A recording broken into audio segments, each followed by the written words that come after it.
Plus x into dv by dx, তাই না? তো এই জায়গায় তুমি এখন একটা কাজ করো, এই যে টু বি আছে না, এই টু বিকে তুমি লেফট সাইডে নিয়ে যাও। এই যে দেখো টু বি নিচে নিয়ে গেছে, আর রাইট সাইডে আছে কি তাহলে v plus x into dv by dx. এই জিনিসটাকে এই জিনিসটাকে এ পাশে রেখে এই টু বিটাকে নিচে নিয়ে আসো।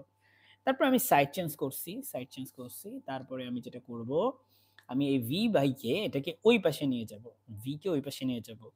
আমি আসলে ভ্যারিয়েবলগুলোকে সেপারেট করার ট্রাই করতেছি। এখানে দুইটা ভ্যারিয়েবল আছে, একটা হচ্ছে এক্স, একটা হচ্ছে ভি। এগুলাকে আমি সেপারেশন করার ট্রাই করতেছি।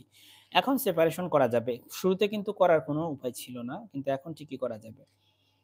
তারপরে তুমি যেটা করবা এক্স ইন্টু ডিভি ডিএক্স, আর এখানে তুমি একটা একটু লসাগু করে ফেলো। এটা করলে এই ধরনের লসাগু নিশ্চয়ই আমি ইউনিভার্সিটি লেভেল স্টুডেন্টদেরকে বোঝাবো না, এটা তোমরা পারবা, তাই না?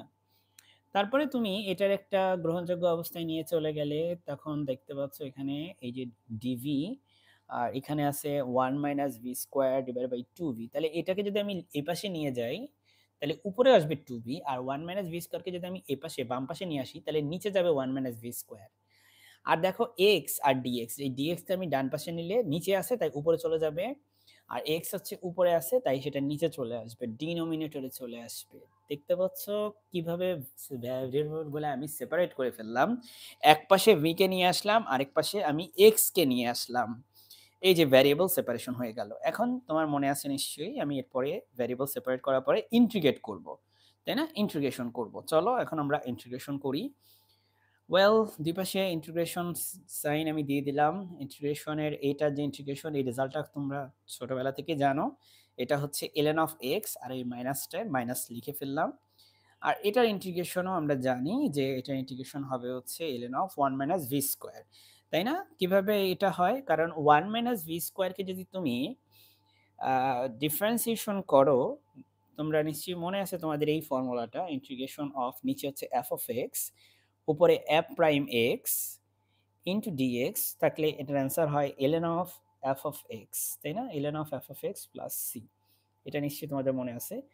তো সুতরাং এখানে দেখতে পাচ্ছ ওয়ান মাইনাস ভি স্কোয়ার, এটা হচ্ছে এফ অফ এক্স ধরো, আর এটার ডেরিভেটিভ করো। ওয়ানের ডেরিভেটিভ হচ্ছে জিরো, ভি স্কোয়ার ডেরিভেটিভ হচ্ছে মাইনাস টু ভি। দেখতে পাচ্ছ মাইনাস টু ভি। সো এটা যদি আমি ডেরিভেটিভ করি, এটা ডেরিভেটিভ করলে উপরেরটা পাওয়া যায়, সুতরাং ln অফ নিচেরটা। দেখো এফ এর ডেরিভেটিভ করলে এফ প্রাইম পাওয়া গেলে অ্যান্সার হয় হচ্ছে ln of f of x. Similarly এটা ডেরিভেটিভ করলে যদি আমি উপরেরটা পাই, সো অ্যান্সার হবে আমার ln অফ নিচেরটা। আমি একটা জোর করে মাইনাস দিছি তাই ব্যালেন্স আউট করার জন্য। দেখো এখানে কোনো মাইনাস ছিল না, উপরে কোনো মাইনাস ছিল না। আমি এই পাশে একটা মাইনাস দিছি, এই পাশে একটা মাইনাস দিছি পরের লাইনে। মাই ডিয়ার স্টুডেন্টস, তুমি আমাকে বলতে পারো যে এখানে সি এর জায়গায় আপনি ln অফ সি কেন লিখছেন? সি হচ্ছে একটা ইন্টিগ্রেশন কনস্ট্যান্ট, ln অফ সিও একটা কনস্ট্যান্টই। সো এটাকে তুমি লিখতেই পারো, সি এর জায়গায় ln অফ সি লিখতেই পারো, বিকজ দুইটাই কনস্ট্যান্ট। এখন দুই পাশে আমি ln নিয়ে নেব কমন, কারণ কি ln এর একটা ফর্মুলা আছে, লগারিদমের একটা ফর্মুলা আছে, তোমরা জানো নিশ্চয়ই, সেটা হচ্ছে লগ। এটা দুইটা যদি গুণ আকারে থাকে লগের ভিতরে তাহলে সেগুলোকে আলাদা করে যোগ আকারে লেখা যায়। দুই পাশ থেকে তুমি ln কে কেটে দাও, তাহলে তোমার এখানে থাকে ওয়ান মাইনাস বি স্কোয়ার, ব্র্যাকেটে রাখো x equal to C. My dear students, এই পর্যন্ত আশা করি তুমি বুঝতে পেরেছো। এখন তোমার কাজ হবে এই ভি এর জায়গায় তুমি রিপ্লেস করো। অরিজিনালি তোমার ভি বলে কিছু ছিল না, তুমি দেখতেই পাচ্ছ ভি বলে কিছু ছিল না, তাই তুমি দেখো এখানে লাস্ট যে স্টেপ, যে put v equal to y by x, এটাকে তুমি এখানে ভি এর জায়গায় ওয়াই বাই এক্স লিখো, যেটা আমরা পরের পেজে লিখবো, v equal to y by x. ঠিক আছে?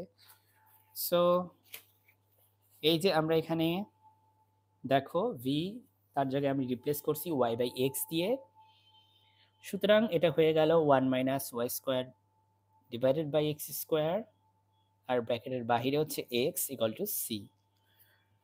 মাই ডিয়ার স্টুডেন্টস, এখানে আমরা একটু লসাগু করব। লসাগু করলে হবে X square minus Y square divide by X square. এই এক্স স্কোয়ার আর একটা এক্স কেটে দিলে একটা এক্স নিচে থাকে, সেই নিচের এক্সটাকে আমরা ডান পাশে গুণ করছি, তাই আমরা ইকুয়েশন পেয়ে গেলাম x square minus Y square equal to c x.